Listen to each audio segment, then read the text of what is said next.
Hello dear student, स्वागत है आप सभी लोग का Angad research classes YouTube channel में।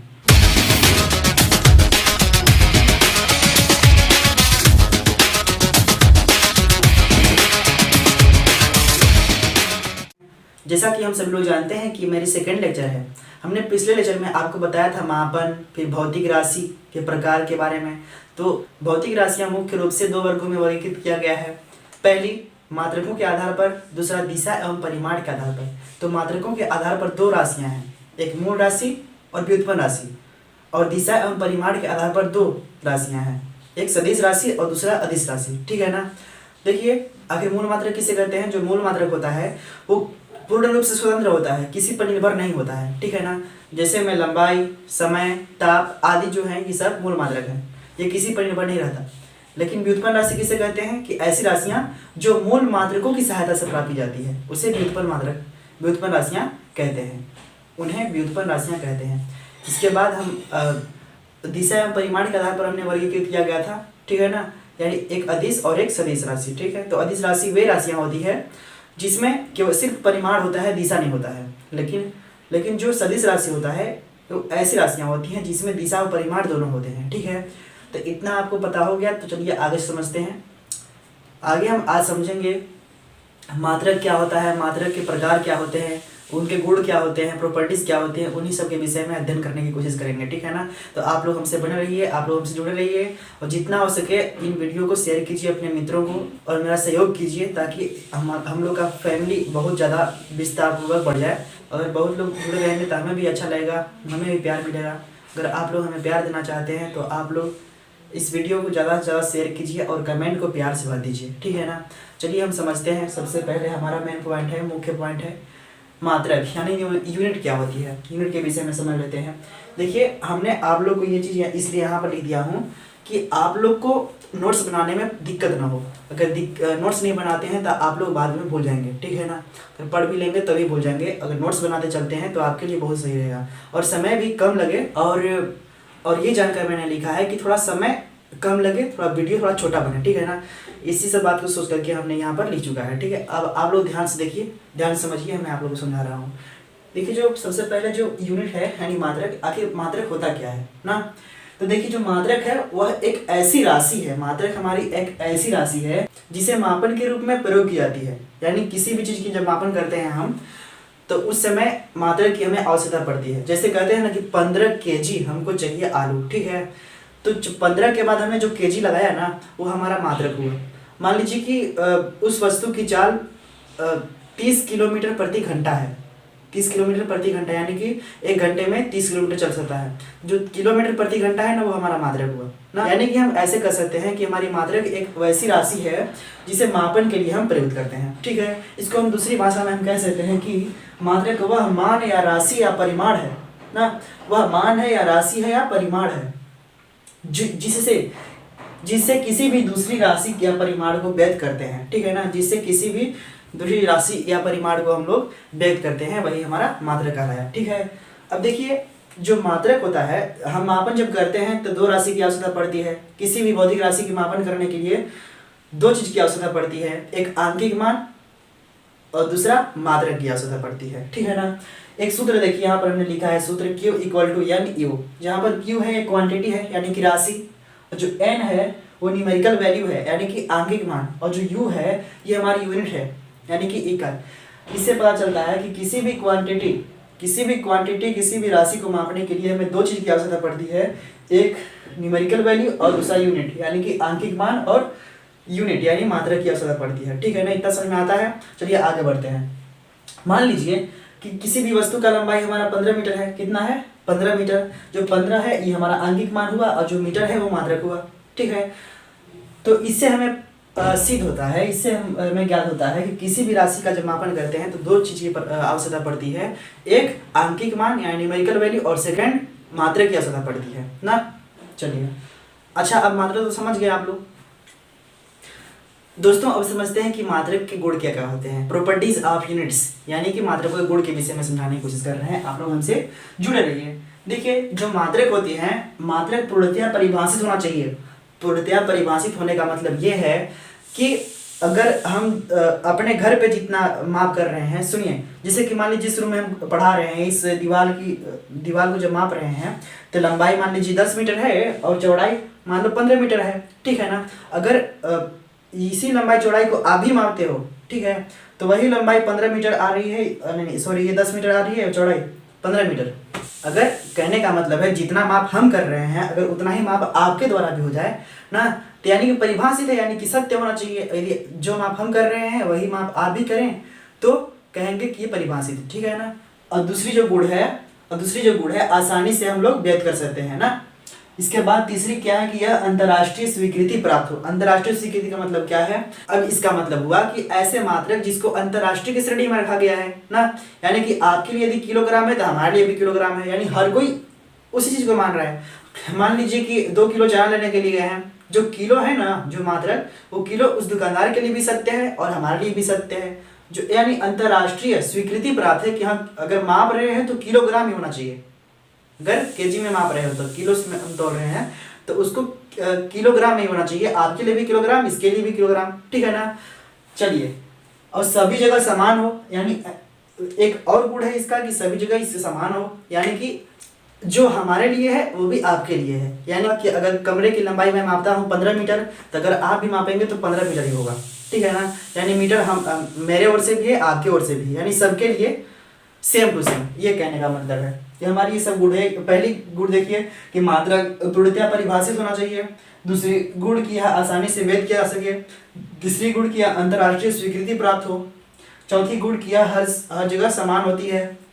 पांचवी गुण की पूर्णतया परिभाषित होती है। तो सेम टू सेम है, पहला और पांचवा दोनों एक ही लिख दिए हैं, पर कोई बात नहीं, आप लोग समझ गए ना। चलिए, अब हम समझते हैं कि मात्रकों के प्रकार, ठीक है, यानी कि टाइप्स ऑफ यूनिट्स। ध्यान से देख लीजिए, हमारे मूल रूप से जो मात्रक होते हैं वो 3 प्रकार के होते हैं, फंडामेंटल यूनिट, डिराइव्ड यूनिट और सप्लीमेंट्री फंडामेंटल यूनिट, यानी कि मूल मात्रक, व्युत्पन्न मात्रक और पूरक मात्रक। मूल मात्रक क्या होते हैं आप लोगों को बताए हैं कि मूल मात्रक वे मात्रक होते हैं जो किसी पर निर्भर नहीं रहता है, वो स्वतंत्र होते हैं, ठीक है। अब व्युत्पन्न मात्रक हम ये बताए हैं कि ऐसे मात्रक जो कि मूल मात्रकों की सहायता से प्राप्त करते हैं वो हमारा व्युत्पन्न मात्रक कहते हैं, ठीक है ना। देखिए, आप लोग ना समझ गए, इसका स्क्रीनशॉट ले लीजिए, अपने नोट्स में बनाते चलिए। डियर स्टूडेंट्स, क्या आप लोग को पढ़कर मजा आ रहा है? डियर स्टूडेंट्स, मुझे लगता है कि आप लोग को समझ में आ रहा है और 100% श्योर है कि आप लोगों को समझ में आएगा ही। तो देखिए, हमारा थर्ड प्रकार के जो मात्रक है वो पूरक मूल मात्रक है, ठीक है ना। इस पूरक मूल मात्रक आखिर होता क्या है? तो देखिए, कोण और घन कोण को मापने के लिए जिन मात्रों का प्रयोग करते हैं उन्हें पूरक मूल मात्रक कहते हैं, ठीक है ना। घन कोण और घन कोण को मापने के लिए जिन मात्रकों का प्रयोग करते हैं उन्हें हम पूरक मूल मात्रक कहते हैं, ठीक है। ध्यान दीजिए, हमारा जो कोण है इसको मापने के लिए जो हम जिस मात्रक का प्रयोग करते हैं उसे रेडियन कहते हैं, यानी कोण को। अब ध्यान दीजिए, जो कोण है इसको हम रेडियन से मापते हैं, ठीक है ना। और जो घन कोण होता है उसे स्टेरेडियन से मापते हैं। ये हमारा पूरक मूल मात्रक हमारा कौन हुआ? रेडियन और स्टेरेडियन। चूंकि ध्यान दीजिए, जो कोण है ये पूरक मूल राशि है, ये भी पूरक मूल राशि है, लेकिन जो पूरक मूल राशि के मात्रक होते हैं उसे पूरक मूल मात्रक कहते हैं, ठीक है ना। भाई मात्रक है तो मात्रक, राशि का मात्रक कहलाता है, उस राशि का मात्रक। उसी तरह से जो कोण है हमारा एक राशि है, और कौन सा राशि है? तो पूरक राशि है। इसको मापने के लिए हम पूरक मात्रक का प्रयोग करेंगे, तो हमारे पूरक राशि है, पूरक मात्रक है। कोण का जो मात्रक होता है रेडियन होता है, और घन कोण का जो मात्रक होता है वो स्टेरेडियन होता है। इन सब बातों को ध्यान में रखिए, और मुझे लगता है कि आप लोग को 100% समझ में आ रहा है। आप लोग फॉलो कीजिए, अपने दोस्तों को भी शेयर कीजिए, और हमें अभी तक वीडियो लाइक नहीं किए हैं तो लाइक कीजिए और सब्सक्राइब कीजिए हमारे चैनल को, और अपने दोस्तों को ही बताएं अंगद रिसर्च क्लासेस के विषय में। तो चलिए इसी क्रम में हम आगे बढ़ते हैं, ठीक है ना। इसको नोट कीजिए। हेलो डियर स्टूडेंट्स, तो समझते हैं अब विस्तार पूर्वक मूल मात्रक, व्युत्पन्न मात्रक और पूरक मात्रक के विषय में। तो सबसे पहले हम जान लेते हैं कि जो मूल मात्रक है यानी कि फंडामेंटल यूनिट्स, हमने बताया था कि फंडामेंटल्स यूनिट जो है मूल मात्रक ऐसे मात्रक होते हैं जो किसी पर निर्भर नहीं रहता है, जो हमेशा स्वतंत्र रहता है, ठीक है ना। हमने बताया कि 7 मूल राशियां हैं, मुख्य रूप से 7 मूल राशियां हैं, मैंने आप लोग को बताया था। ध्यान से देखिए, जो द्रव्यमान है वो हमारा मूल राशि है, ये जो इतना है सब मूल राशि है, ठीक है ना। और जो मूल राशि के जो मात्रक होते हैं उसको क्या बोलते हैं, मूल मात्रक कहते हैं। यानी कि मूल राशियों के जो मात्रक जो होते हैं वो मूल मात्रक कहलाते हैं। हमने आप लोग को मूल राशि 7 मूल राशि बताया था, द्रव्यमान, लंबाई, समय, ताप, विद्युत धारा, ज्योतिष तीव्रता और पदार्थ की मात्रा, ठीक है ना। जो मूल राशि है, इस मूल राशि के जो मात्रक होता है उसे मूल मात्रक कहते हैं, यानी मूल राशि के मात्रक को मूल मात्रक कहेंगे, ठीक है ना। द्रव्यमान को हम किलोग्राम में हमेशा मापते हैं, लंबाई को मीटर में मापते हैं, समय को सेकंड में मापते हैं, ताप को केल्विन में मापते हैं, विद्युत धारा को एम्पियर में मापते हैं, ज्योतिष तीव्रता को हम लोग कैंडेला में मापते हैं, और जो पदार्थ की मात्रा है इसे मोल में मात्रक, इसमें पदार्थ की जो मात्रा है इसे मोल में मापते हैं, ठीक है ना। देखिए आप लोग समझ गए। इसके बाद आता है व्युत्पन्न मात्रक, ठीक है ना। तो व्युत्पन्न, पहले आप जान लीजिए कि जो व्युत्पन्न राशि होती है तो ऐसी राशि होती है जो कि मूल राशि की सहायता से प्राप्त करते हैं, ठीक है ना। तो भाई व्युत्पन्न राशि के जो मात्रक होंगे उसको हम क्या कहेंगे, व्युत्पन्न मात्रक कहेंगे। व्युत्पन्न राशि के मात्रक को हम लोग व्युत्पन्न मात्रक कहेंगे, ठीक है ना। देखिए आप लोग को समझाते हैं कि आप लोग को अभी बताया ना कि मूल राशि की सहायता से ही हम व्युत्पन्न मात्रक को प्राप्त करते हैं। मान लीजिए कि हमने आयत का क्षेत्रफल लिया ना, क्या होता है, लंबाई गुणे चौड़ाई। आपको पता होना चाहिए आयत का क्षेत्रफल क्या होता है, लंबाई गुणे चौड़ाई। इसे हम व्युत्पन्न मात्रक में निकाल रहे हैं, ठीक है ना। व्युत्पन्न मात्रक ध्यान से देखिए। तो देखिए जो क्षेत्रफल होता है वो लंबाई गुणे चौड़ाई होती है, ठीक है। अगर हम क्षेत्रफल का मात्रक निकालें तो क्या होगा, लंबाई का मात्रक लिखना पड़ेगा, फिर चौड़ाई का मात्रक लिखना पड़ेगा। तो लंबाई को हम मीटर में मापते हैं और चौड़ाई को भी मीटर में मापते हैं, ठीक है ना। चाहे कोई भी हो, लंबाई और चौड़ाई सब दूरी ही है, ठीक है ना, और दूरी को हमेशा मीटर में मापते हैं, ठीक है। तो वही लंबाई का मात्रक हो गया मीटर और चौड़ाई का ही मात्रक हो गया मीटर। तो मीटर मीटर क्या हुआ, मीटर स्क्वायर हुआ कि नहीं, मीटर स्क्वायर। इस शॉर्टकट में हम मीटर का स्क्वायर लिख सकते हैं इस तरह से, ठीक है ना। यानी कि ये सब क्या है, ये हमारा मूल मात्रक है, ये भी मूल मात्रक है, और दोनों मूल मात्रकों की सहायता से हम व्युत्पन्न मात्रक प्राप्त किए, ये ठीक है ना। आप लोगों को समझ में आ गया होगा। इसके बाद मान लीजिए हमारे पास आयतन है, आयतन होता है क्या है, लंबाई गुणे चौड़ाई गुणे ऊंचाई, ठीक। लंबाई, चौड़ाई और ऊंचाई का गुणनफल ही हमारा आयतन कहलाता है, ठीक है ना। तो जो मात्रक अगर इसका निकालते हैं तो भाई लंबाई का मात्रक लिखेंगे, चौड़ाई का मात्रक लिखेंगे और ऊंचाई का मात्रक लिखेंगे, ठीक है ना। तो लंबाई के मात्रक मीटर हुआ, चौड़ाई का मात्रक मीटर और ऊंचाई का ही मात्रक मीटर। तो मीटर मीटर मीटर, तो इसका मीटर क्यूब हुआ कि नहीं ना। यानी कि ये भी हमारा मूल मात्रक है, ये भी मूल मात्रक है, ये भी मूल मात्रक है, और सब मूल मात्रकों की सहायता से हम व्युत्पन्न मात्रक प्राप्त कर दिए, हमारा मीटर क्यूब हो गया, ठीक है ना। यानी कि आयतन का जो मात्रक हो गया हमारा मीटर क्यूब हो गया, समझे। मान लीजिए आप लोग घनत्व निकालते हो, तो घनत्व का जो सूत्र होता है वो द्रव्यमान बटे आयतन होता है, समझे, द्रव्यमान बटे आयतन। तो द्रव्यमान, अब हम यदि हम कहें कि हम घनत्व का मात्रक निकालें, मात्रक, तो पहले द्रव्यमान का मात्रक लिखेंगे फिर आयतन का मात्रक लिखेंगे, तभी तो द्रव्यमान का मात्रक किलोग्राम होता है, आप लोग को बताए थे अभी, और आयतन का मात्रक मीटर क्यूब होता है। अभी अगर मीटर यहाँ पर बटे में है यानी कि नीचे है, ठीक है ना। अगर ऊपर इसको ले जाते हैं तो जो प्लस में 3 है इसको माइनस में दे देते हैं 3, हमारा किलोग्राम ऊपर था, ऊपर लिख दिए हैं। जब इसको नीचे से ऊपर ले जाएंगे तो 3 यहाँ जो पॉजिटिव में है यहाँ जाएगा तो नेगेटिव में हो जाएगा, ठीक है ना। आप लोग को समझ में आ गया होगा कि व्युत्पन्न मात्रक क्या होती है, मूल मात्रक क्या होती है, ठीक है। इसके बाद हम समझते हैं आगे। आप इसको स्क्रीनशॉट कर लीजिए या इसको नोट कर लीजिए। हेलो डियर स्टूडेंट्स, अब समझते हैं मापन की कुछ अलग अलग पद्धतियाँ। जैसे कि हम सभी लोग जानते हैं, आप लोग भी जानते हैं कि अगर द्रव्यमान मापना होता है तब सब लोग अलग अलग मापते हैं। द्रव्यमान को हम किलोग्राम में माप सकते हैं, द्रव्यमान को हम लोग ग्राम में मापते हैं, ठीक है ना। तो सबकी अलग अलग पद्धतियाँ होती हैं। मान लीजिए अगर लंबाई मापते हैं तो उसको हम मीटर में भी माप सकते हैं, किलोमीटर भी माप सकते हैं, सेंटीमीटर भी माप सकते हैं ना। इस तरह से बहुत सारी पद्धतियाँ हैं ना। इस तरह से अलग अलग पद्धतियाँ हैं, और मुख्य रूप से हमारी 4 पद्धतियाँ हैं, उन्हीं के बारे में आप लोगों को बता रहे हैं।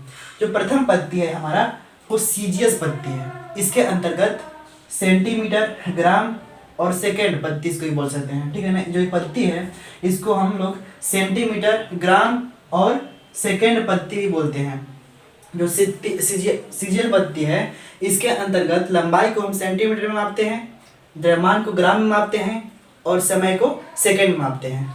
ये बता रहा है कि जो लंबाई है इसको हम लोग सेंटीमीटर में मापेंगे, C फॉर सेंटीमीटर, और जो द्रव्यमान है उसको ग्राम में मापेंगे, G फॉर ग्राम, और जो समय है उसको हम सेकंड में मापते हैं, S फॉर सेकंड। हाँ, यानी कि सीजीएस पद्धति के अंतर्गत हम लंबाई को सेंटीमीटर में, द्रव्यमान को ग्राम में और समय को सेकंड में मापते हैं।